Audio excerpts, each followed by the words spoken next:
ఇప్పుడు digital land records ధరణి కావచ్చు, లేకపోతే మీ భూమి ఇలాంటి వాటి వల్ల భూ వివాదాలు తగ్గాయా లేక పెరిగాయా అండి? లేదండి. భూ వివాదాలు తగ్గడం అనేది జరగలేదు. రోజు రోజుకు పెరుగుతున్నాయి తప్ప తగ్గిన దాఖలాలు లేవు. డిజిటల్ రికార్డింగ్ కానీ ఇవన్నీ ఏవి కూడా సాధారణ ప్రజలకు తెలియవు. ఒక మీలాంటి చదువుకున్న వ్యక్తులకు కానీ భూ రికార్డులు డిజిటల్ అయినాయి అని కానీ వాటి వల్ల మనకి ఏ విధంగా సెర్చ్ చేసుకోవచ్చు, వాటి ఫలితాలు ఏమిటనేది ఎవరికి తెలియదు. మనకున్న అక్షరాస్యత ప్రజలు చాలా తక్కువ, నిరక్షరాస్యత ఎక్కువ. ఊర్లలో ఉన్నటువంటి రైతులకు కానీ వాళ్ళకి కానీ తాతల నుంచి వస్తున్న హద్దుల బట్టి చూసుకోవడం తప్ప మాకు ఈ విధంగా డాక్యుమెంట్లు ఉన్నాయి, డాక్యుమెంట్ల తోటి మేము మా హక్కులను కాపాడుకోవచ్చు అనే జ్ఞానం వాళ్ళకు ఉండదు.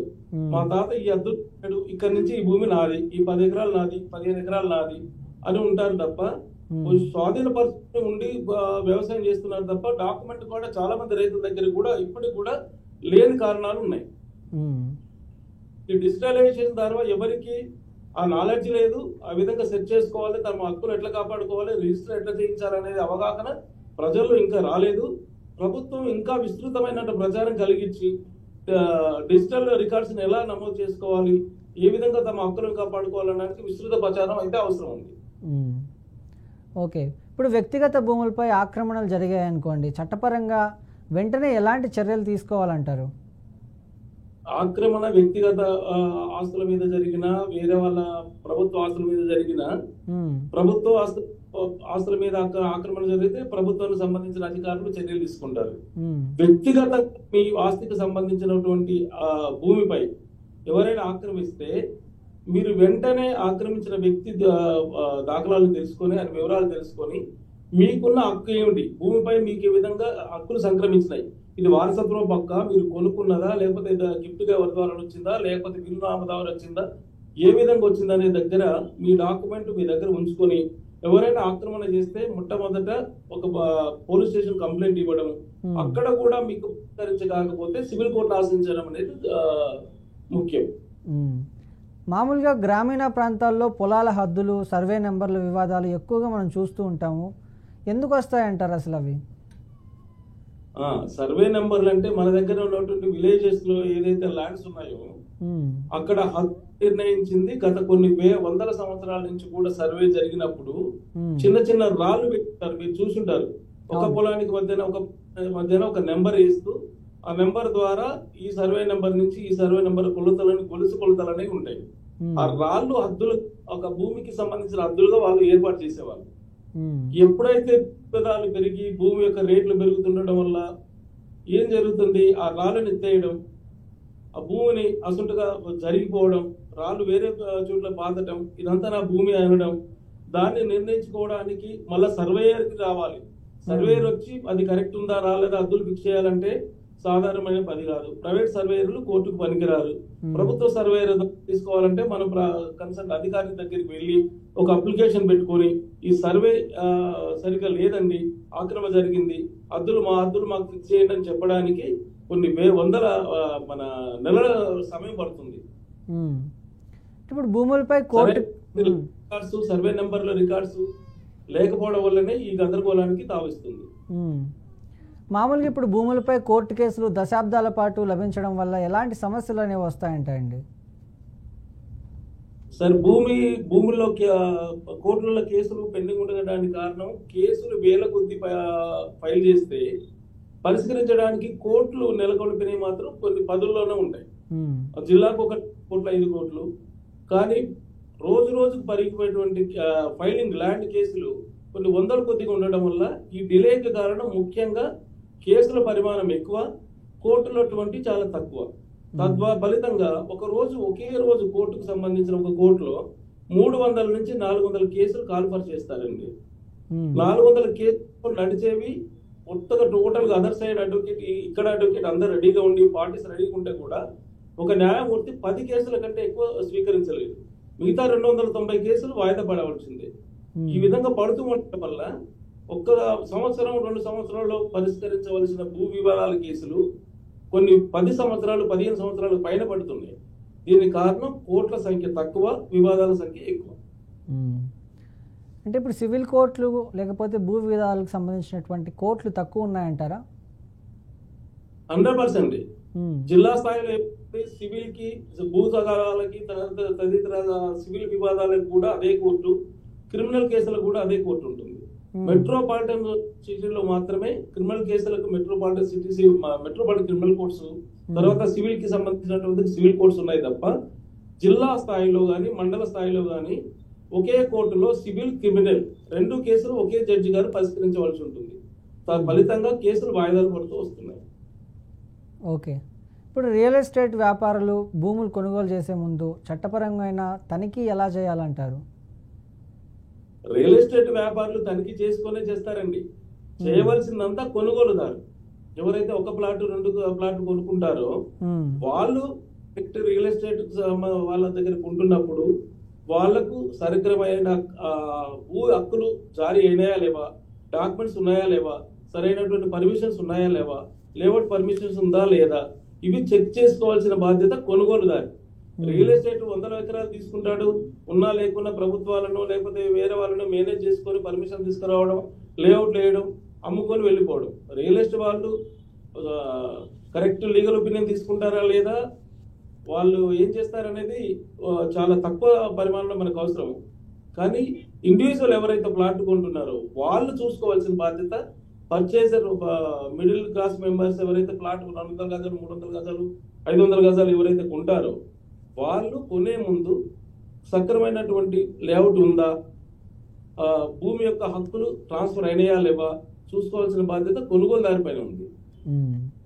ఇప్పుడు ప్రభుత్వ భూములు, గిరిజన భూములు, అసైన్డ్ ల్యాండ్స్ అక్రమంగా అమ్మితే ఎలాంటి శిక్ష పడుతుంది రవి గారు?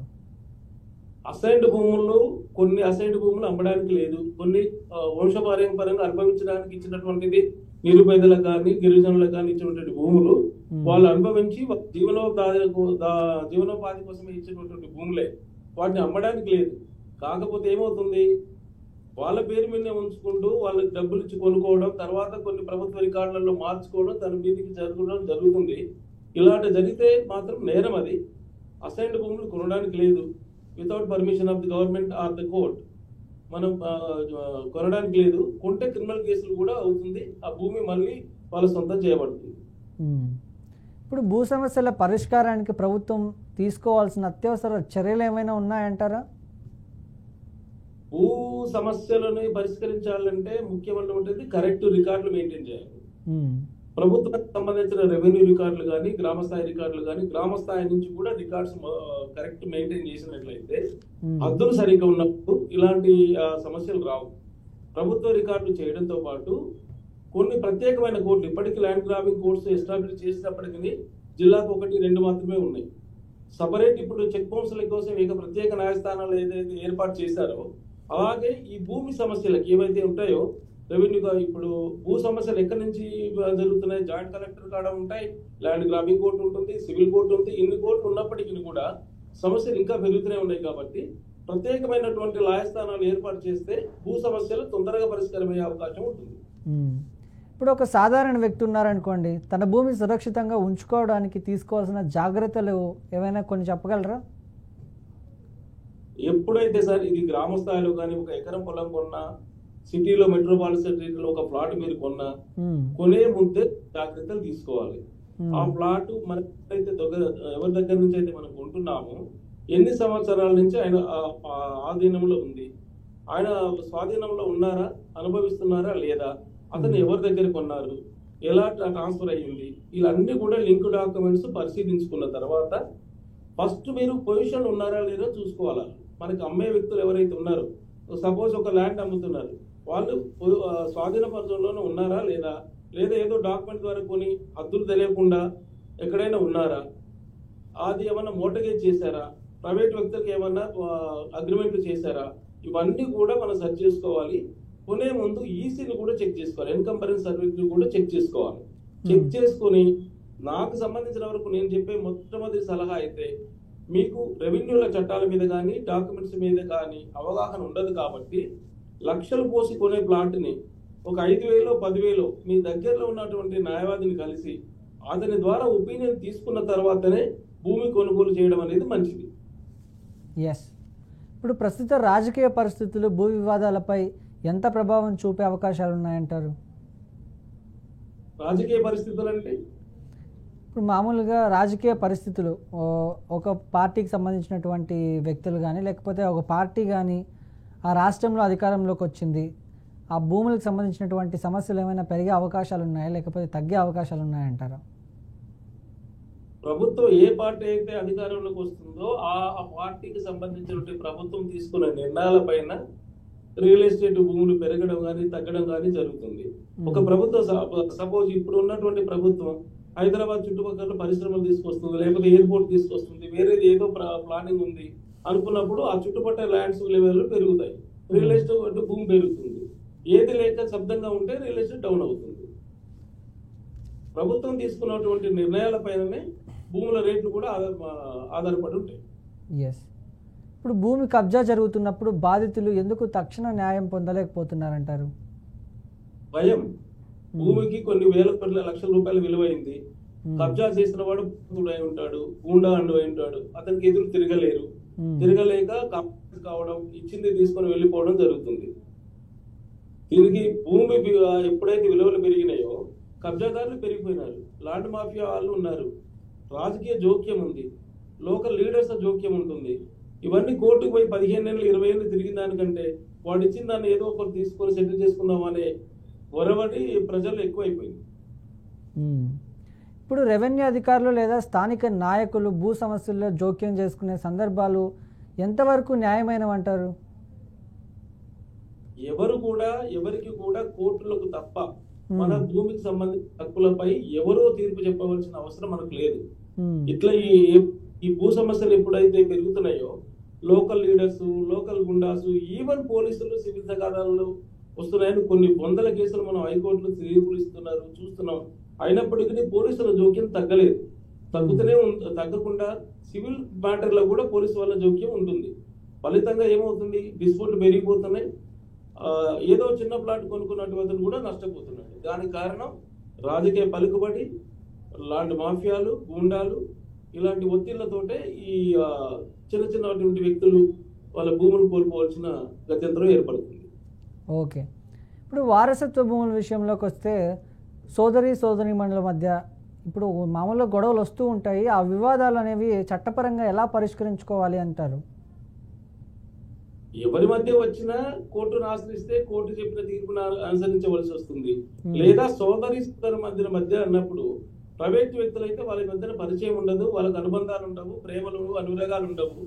ఓన్లీ భూమికి సంబంధించిన విలువలు, దానికి ఉన్నట్టు కాస్ట్ మీదనే ఆశ ఉంటుంది తప్ప ఈ కుటుంబ సమస్యలు ఎవరైతే సోదరి మధ్య, అన్నా చెల్లెళ్ళ మధ్య కానీ అన్నదమ్ముల మధ్యన కానీ వివాదాలు వస్తే నాకు తెలిసినంత వరకు నేను ఇచ్చే suggestion, instead of approaching the courts, మనం మీకు సమీప బంధువులో లేకపోతే పెదనాన్నలో, చిన్ననాన్నలో వాళ్ళందరి మధ్యన కూర్చొని సామరస్యంగా పరిష్కరించడం వల్ల ఇద్దరు సేఫ్ ఉంటారు. అన్నదమ్ములు కానీ, అన్న చెల్లెలు కానీ, అక్క చెల్లెలు కానీ సేఫ్ ఉంటారు. ఈ పెద్ద మనుషులు పరిష్కరించుకొని కాంప్రమైజ్ కావడమే ఫలితం ఉత్తమమైనది. ఎస్. ఇప్పుడు పాత సర్వే రికార్డులు మరియు కొత్త సర్వే రికార్డుల మధ్య వ్యత్యాసాలు ఎందుకు వస్తున్నాయంటారండి? అదే రికార్డ్స్ ఇప్పుడు నాకు తెలిసినంత వరకు, నాకున్న నాలెడ్జ్ ప్రకారం ఒక 50 సంవత్సరాలకు 70 సంవత్సరాలకు పూర్వం తెలంగాణ ఏరియాలో సర్వే జరిగింది, భూ సర్వే జరిగింది. ఆ సర్వే జరిగిన రికార్డ్స్ ఇప్పుడు గ్రామస్తులలో లేవు, రికార్డ్స్ అవైలబుల్ లేవు. వెంటనే 10 సంవత్సరాలకు ఒకసారి, 15 సంవత్సరాలకు ఒకసారి భూ సర్వేలు జరిపించి సర్వే నెంబర్లతోటి భూ హద్దులు నిర్ణయించినట్లయితే ఇలాంటి వివాదాలు ఉండవు. రికార్డ్స్ లేకపోవడం వల్లనే ఈ ఆక్రమణలు జరిగి భూ వివాదాలు పెరిగిపోతున్నాయి. ఓకే. మనతో మాట్లాడేందుకు ఒక కాలర్ అయితే ఉన్నారు, వెంకటగిరి నుంచి శంకరయ్య గారు. శంకరయ్య గారు నమస్కారం అండి. నమస్కారం సార్. చెప్పండి, సమస్య ఏంటండి? సార్, వెంకటగిరిలో ఎన్జిఓలకు క్లాస్ 4 ఎంప్లాయీకి 92లో చీఫ్ మినిస్టర్ గారు జీవో నెంబర్ వేసి అసైన్మెంట్ పూర్తి చేశారు సార్. సర్వే నెంబర్ అంతా ఇచ్చారు సార్. అది అతను మా నాయన చనిపోయినాడు సార్. ఆయన ఆరోగ్యం బాగలేక మందు సేవిస్తూ చనిపోయినాడు సార్. ఒక అతను వచ్చి నాకు 20,000 తీసుకున్నాడయ్యా అని చెప్పారు సార్. ఇస్తానని చెప్పి అతను రిజిస్టర్ చేసుకుని మమ్మల్ని ఇబ్బంది పెడుతున్నారు సార్. కలెక్టర్ గారికి అర్జీ పెడితే రిజిస్ట్రేషన్ క్యాన్సిల్ ఇచ్చారు సార్. అంటే మీ నాన్నగారు డబ్బులు తీసుకొని భూమిని పత్రాలు వాళ్ళ దగ్గర పెట్టడం జరిగిందా అండి? ఏమో తెలియదు సార్, దానికి విషయం తెలియదు. పట్టా నా దగ్గర ఉందయ్యా, తెల్లగాయతం 20,000 తీసుకున్నాడయ్యా, అప్పుగా తీసుకోవాలని చెప్పాడు. సరే ఇస్తాను సార్ అని చెప్పా. ఉమ్, అతను సీనియర్ రికార్డ్ అసిస్టెంట్ టెలిగ్రామ్గా గవర్నమెంట్ ఎంప్లాయ్. అతను మా నాయన క్లాస్ 4 ఎంప్లాయ్ సార్ వెంకటగిరిలో. ఉమ్, అది చీఫ్ మినిస్టర్ గారు దాంట్లో పట్టా వివరాల్లో లాస్ట్ లో కుటుంబ సభ్యులు మాత్రం అతను లబ్ధిదారు మరణించిన పితప హక్కుగల కుటుంబ సభ్యులు మాత్రమే ఆక్రమించగల ఉంది. ఉమ్. ఎక్కడ ఇప్పుడు పెట్టినా మేనేజ్ చేసుకుంటా పోయేసి అన్ని కాగితాలు మేము తీసుకున్నప్పటికీ ఇప్పుడు కోర్టు కేసు ఉన్నాడు సార్ మా మీద. ఆ పట్టా అది తెల్ల కాగితం మీద ఇదే ఎట్లా తెలియదు సార్. మాలో ఇప్పుడు పోర్జీల సంతకాలతో బాండ్ పేపర్ సృష్టించుకొని ఆయన అమ్మినట్టుగా చూపిస్తున్నాడు సార్. ఆ పాత్రలో మేమంటే పెన్షన్ తీసుకున్నాడు సార్ లాస్ట్ లో 2003లో. ఉమ్, అవి తీసుకొని మేము చూస్తే దానికి జరిగే డిఫరెన్స్ చాలా ఉంది సార్. ఆయన సంతకమే కాదు, అది పోర్జీ సంతకాలు సార్. అది ఎట్లా చూసినా ఏడ పెట్టినా మేనేజ్ చేసుకొని పోతున్నాడు సార్. మరి కంప్లైంట్ ఇచ్చారా పోలీస్ స్టేషన్లో? మేము ఇల్లే సార్. మేము మా మీద కోర్టు కేసారు సార్. కలెక్టర్ గారు, ఆర్డీఓ గారు, ఎంఆర్ఓ గారు ఎన్క్వైరీ చేసి రిజిస్ట్రేషన్ క్యాన్సిల్ ఇచ్చేందుకు ఎమ్మటే మాది 2014 నుంచి మా మీద కోర్టు కేసినాడు సార్ మమ్మల్ని రిజిస్టర్ చేయమని. ఇప్పుడు మీ సంతకాలు ఫోర్జరీ చేశారని చెప్తున్నారు కదండి, అది ఇప్పుడు ఫ్రాడ్ కేసు కిందకు వస్తుంది. మీరు పోలీస్ స్టేషన్కి వెళ్ళి కంప్లైంట్ ఇస్తే బెస్ట్.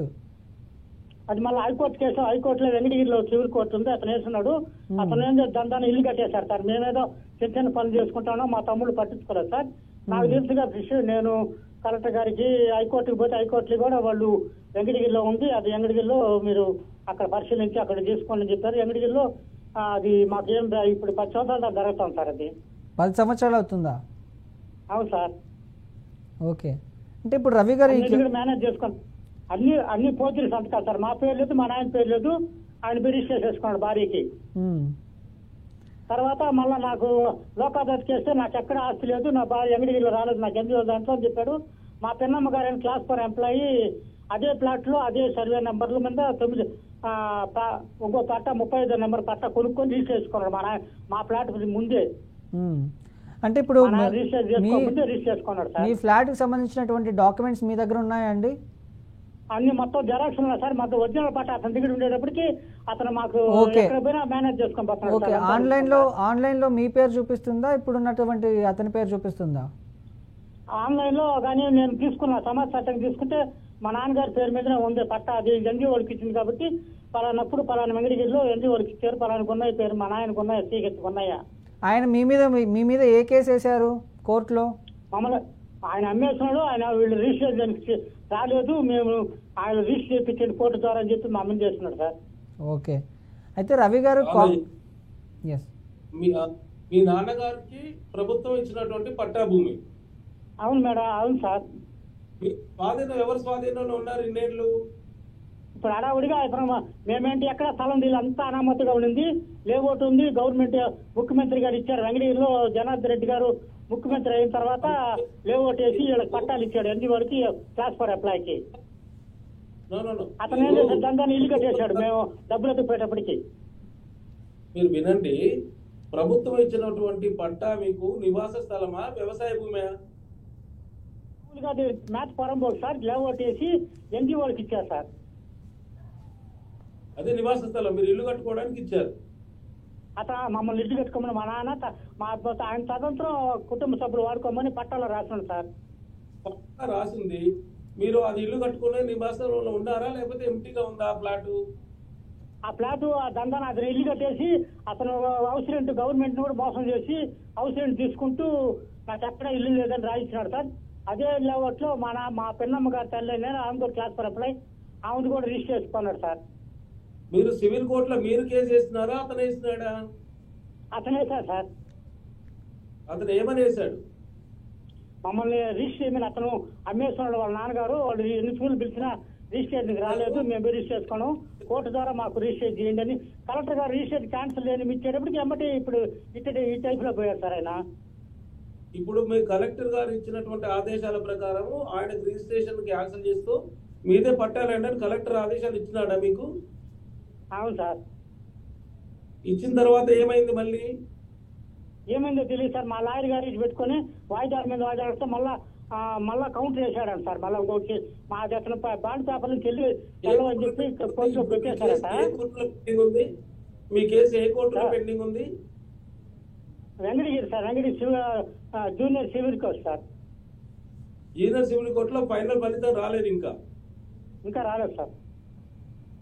మీరేం చేయండి అంటే మీకున్నటువంటి డాక్యుమెంట్స్ అతను క్రియేట్ చేసిందని మీరు చెప్తున్నారు కాబట్టి ఫస్ట్ అతను ఏదైతే డాక్యుమెంట్లు కోర్టులో వేసిండో ఆ కాపీలను పరిశీలించండి, మీ అడ్వకేట్ సంప్రదించండి.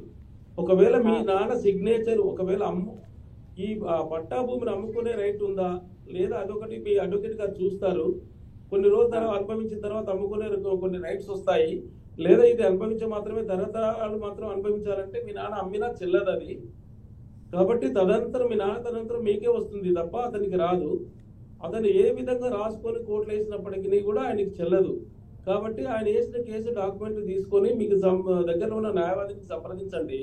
ఆయన పట్టాలో ఉన్న కండిషన్ చదువుతారు. చదివిన తర్వాత మీరు కలెక్టర్ కూడా ఇచ్చినా అని చెప్పినారు, కలెక్టర్ కూడా మీదే భూమి అని చెప్పినారు అన్నారు. కాబట్టి సివిల్ కోర్టులో దాదాపు ఆయన అటువంటి క్లెయిమ్ చెల్లదు, ఆయన గెలవకపోవచ్చు. కాబట్టి మీరు పోలీస్ స్టేషన్లో కూడా కంప్లైంట్ ఇవ్వండి.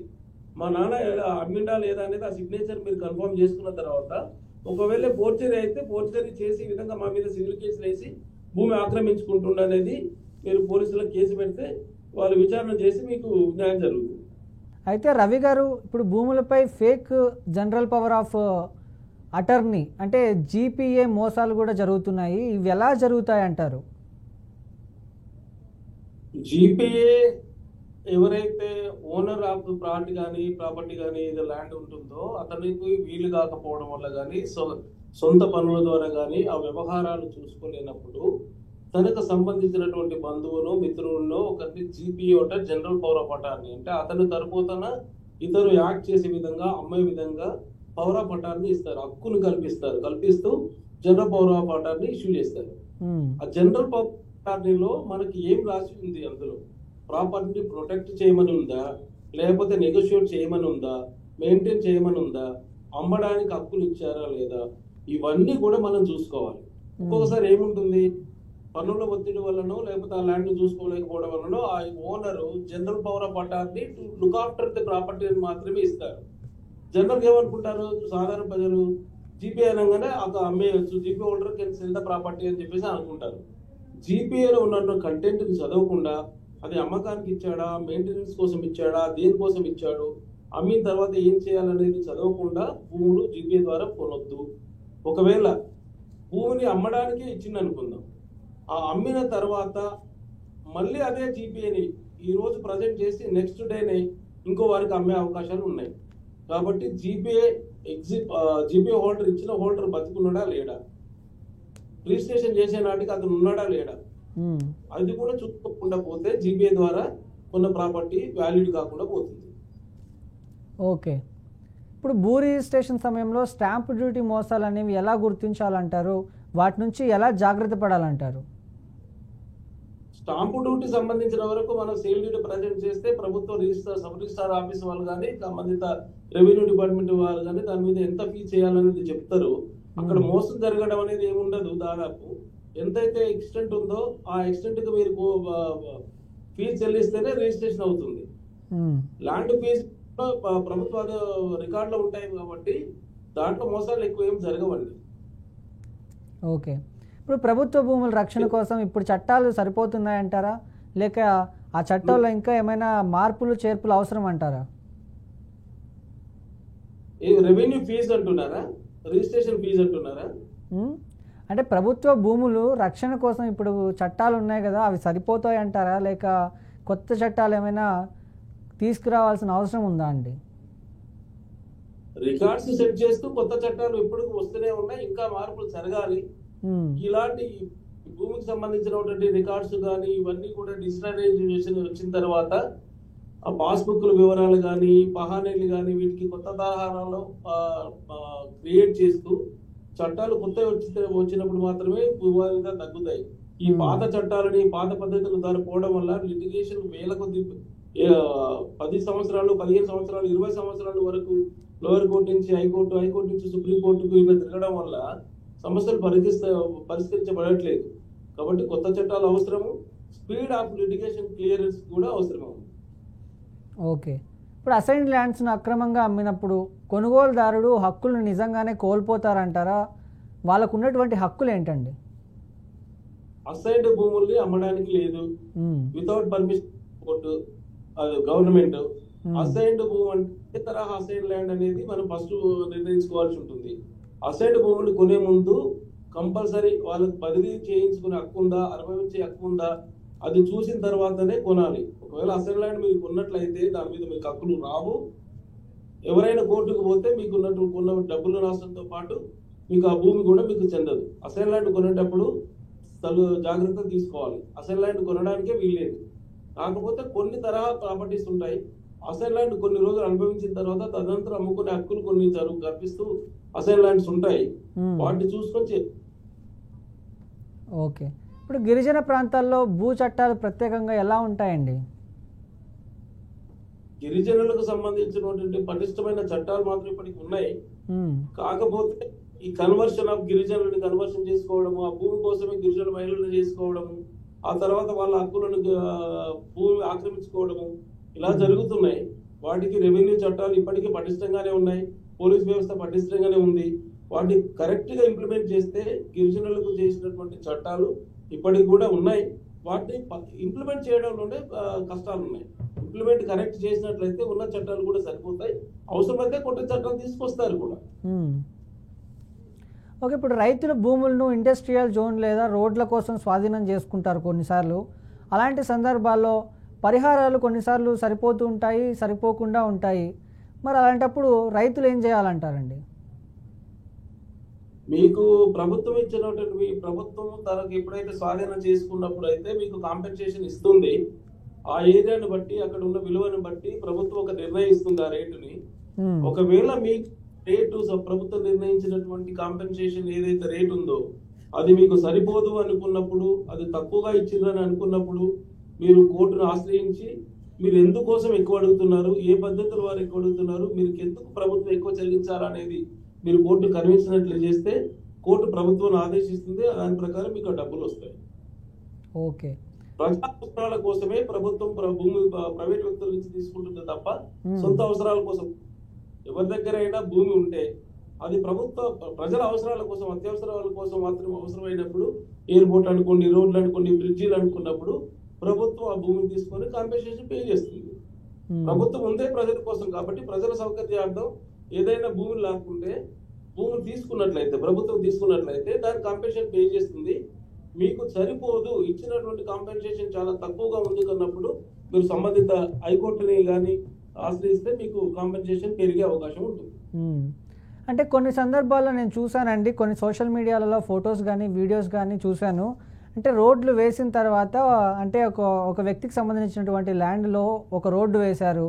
రోడ్డు వేసిన తర్వాత ఈయన మళ్ళీ కోర్టుకి వెళ్ళి ఆ స్థలం నాది, నేను ఇక్కడ అమ్మబోను, లేకపోతే ఆ స్థలం గవర్నమెంట్కి ఇవ్వబోను ఒక స్టే తెచ్చుకొని రోడ్డు మధ్యలో ఇల్లు కట్టిన సందర్భాలు కొన్ని ఫోటోలు కానీ వీడియోలు కానీ చాలా వైరల్ అవుతూ ఉంటాయి.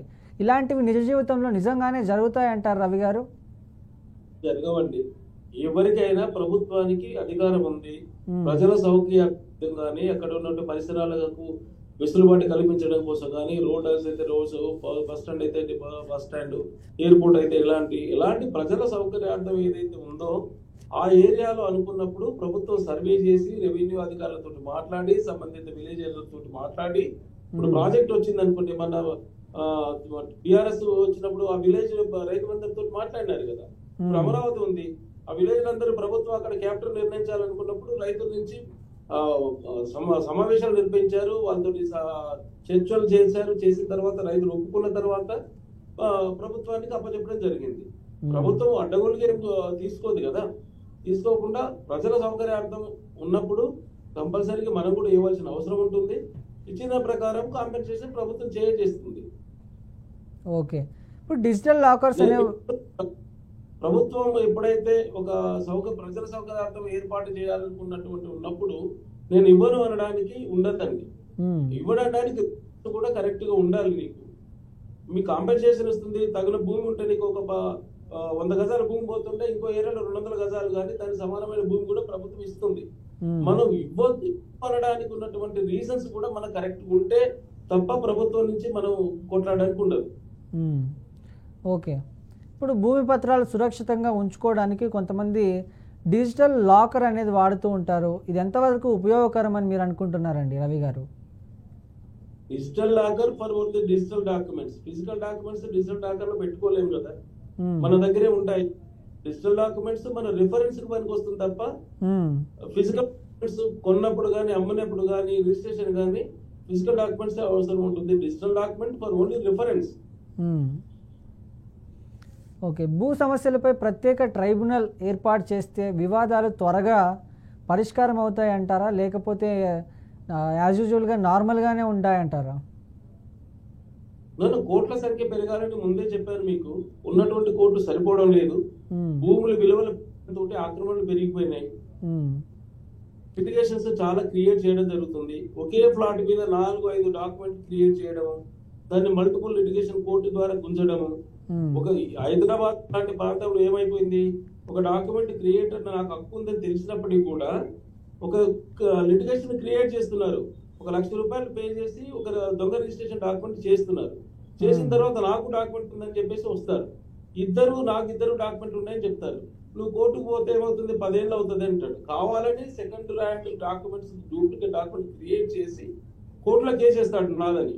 అప్పుడు అనుకోనికి వచ్చి ఏం చేస్తారు, 10 ఏళ్ళు కోర్టు తిరిగిన దానికంటే మార్కెట్లో అమ్మేద్దాం, సరిసగం తీసుకుందామని మా పద్ధతులు చాలా వచ్చినాయి.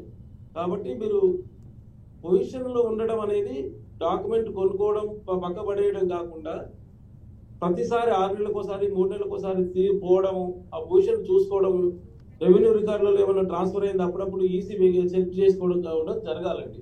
లేనట్లయితే మీ ప్రాపర్టీ ఇలాంటి దొంగల పాలు కానీ దొంగ డాక్యుమెంట్ క్రియేట్ చేసిన వాళ్ళ చేతుల్లో కానీ పడిపోతుంది. ఓకే, మరొక కాల్ ఉన్నారండి గుడివాడ నుంచి వెంకటేశ్వరరావు గారు. వెంకటేశ్వరరావు గారు నమస్కారం అండి. వెంకటేశ్వరరావు గారు నమస్కారం. నమస్కారం అండి. చెప్పండి, సమస్య ఏంటండి? సమస్య అంటే గుడివాడ దగ్గర మల్లాయపాలెం అండి గ్రామం. అయితే వాళ్ళు ఏం చేస్తుంటే అధికారుల పనికి అడ్డుపడుతున్నామని మా మీద కేసులు పెట్టారండి. క్రిమినల్ కేసులు పెడితే కోర్టులోనేమో నాట్ గిల్టీ కేసులు కొట్టేశారండి. ఏంటండి కొట్టేసినా కూడా మీ వాయిస్ సరిగ్గా వినిపించట్లేదు, కొంచెం గట్టిగా మాట్లాడరా? వాళ్ళు కోర్టులో కూడా మాకు న్యాయం జరగలేదండి. ఎందుకంటే వాళ్ళు పూర్తిగా రికార్డ్ చేశారా లేదా అనేది మాకు అర్థం కావట్లేదండి. హలో, అంటే మీ సమస్య చెప్పండి ఫస్ట్. ఏం జరిగింది? మీ ల్యాండ్ ఏమైంది? వేరే వాళ్ళు ఆక్రమించుకున్నారా? అది ప్రాబ్లం ఏంటో చెప్పండి. ల్యాండ్ అధికారులు వేరే వాళ్ళకి ఇచ్చారండి. 10 సంవత్సరాలు అక్రమంగా నన్ను తొలగించి వేరే వాళ్ళకి ఇచ్చారండి. ఒక సర్పంచ్ గారు సంతకాన్ని చీటింగ్ చేసి వాటర్ ప్లాంట్ కట్టారండి.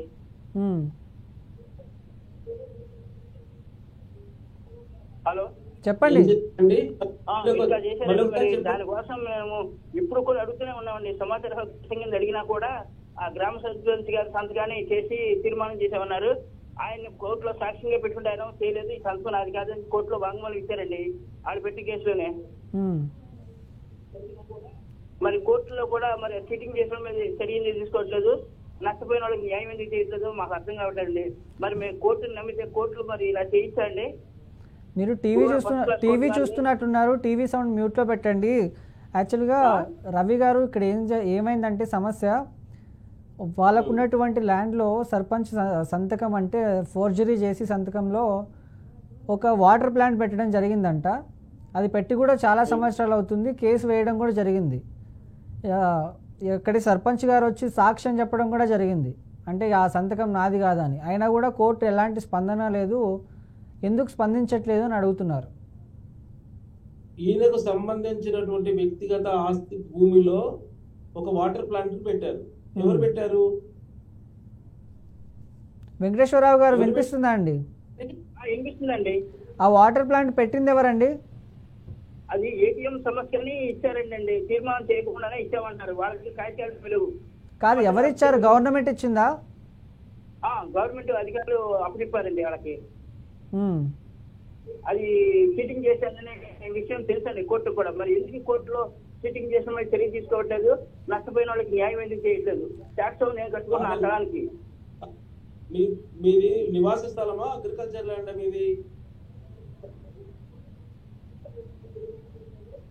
మీది రెసిడెన్షియల్ ల్యాండా, అగ్రికల్చర్ ల్యాండా? వెంకటేశ్వరరావు గారు వినిపిస్తుందా అండి? వినిపిస్తుందండి. అసలు మరి కోర్టులో మరి మేము కోర్టును నమ్మాలా నమ్మక్కర్లేదు? కాదండి, మీది మీది అగ్రికల్చర్ ల్యాండా రెసిడెన్షియల్ ల్యాండా అంటున్నారు. అది గ్రామ ఖండ స్థలం అని కోట్లని ఇచ్చారండి. నమ్మాలా, కోట్లని మాకు చిట్ట చివరి అవకాశం ఉన్నదే కోట్లని నమ్మాలా లేదంటే కాదు. మీరు కోర్టులో ఎలాంటి సాక్ష్యాలను మీరు పొందుపరిచారనేది ముఖ్యం. Yes. మీకు సంబంధించిన డాక్యుమెంట్లు మీరు చూపించారా, అది పర్మిషన్ తోటి ప్లాంట్ పెట్టారా, పర్మిషన్ లేకుండా పెట్టారా, ఒకవేళ ప్లాంట్ పెట్టాలనుకున్నప్పుడు గ్రామ సర్పంచ్ పర్మిషన్ ఉందా లేదా, ఇట్లాంటి కోర్టు తర్వాత నీ ప్రైవేట్ ప్రాపర్టీలో గ్రామ సర్పంచ్ ప్లాంట్ పర్మిషన్ ఇవ్వడానికి హక్కు లేదు. ఒకవేళ ఇస్తే అది ఇల్లీగల్ అని కోర్టు చెప్తుంది. ఇల్లీగల్ చెప్పడానికి ముందు అది ప్రభుత్వ స్థలమా నీ ప్రైవేట్ స్థలమా మీరు కోర్టుకు చూపించవలసిన బాధ్యత మీ మీద ఉంటుంది. మీరు సరైన డాక్యుమెంట్లు చూపించకుండా, మీ హక్కు పత్రాలు చూపించకుండా నా దాంట్లో పెట్టారు, ప్లాంట్ పెట్టారు, నాదే అని అంటే కోర్టు ఎవరిని నమ్మాలంటే కూడా సాక్ష్య దాఖలాలు కావాలి కదండి, పత్రాలు కావాలి కదా. మీరు కోర్టులో మీ అడ్వకేట్ ద్వారా మీ భూమి పత్రాలు ఇచ్చారా, ఇవ్వలేదా? వెంకటేశ్వరరావు గారు వినిపిస్తుందా అండి? ఏంటి ఇప్పుడు వీళ్ళు ఏం చెప్తారంటే అండి, నాకు హక్కు లేదు అంటున్నారు.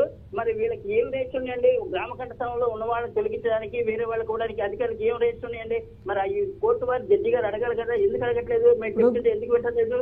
గ్రామ కంఠ స్థలం అని మీరు చెప్తున్నారు, దానికి సంబంధించినటువంటి డాక్యుమెంట్స్ మీ దగ్గర ఉన్నాయా అండి?